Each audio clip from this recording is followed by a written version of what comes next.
नमस्कार. सध्याची breaking news समोर पाहायला मिळते. अजित पवार यांच्या जनसन्मान यात्रेला विरोध दर्शवण्यात आलेला आहे.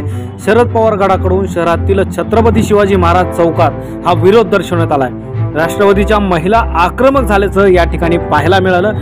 निदर्शने करणाऱ्या महिला पदाधिकाऱ्यांना पोलिसांनी ताब्यात घेतलं आहे. काही काळ या ठिकाणी गोंधळ उडाल्याचं पाहायला मिळत होते आणि याच मध्ये छत्रपती शिवाजी महाराज चौकामध्ये ही यात्रा येताच त्या आधीच या सगळ्या आक्रमक महिलांना पोलिसांनी ताब्यात घेतला आहे. पाहू शकतात कशा पद्धतीने हा सगळा गोंधळ या ठिकाणी चालू आहे.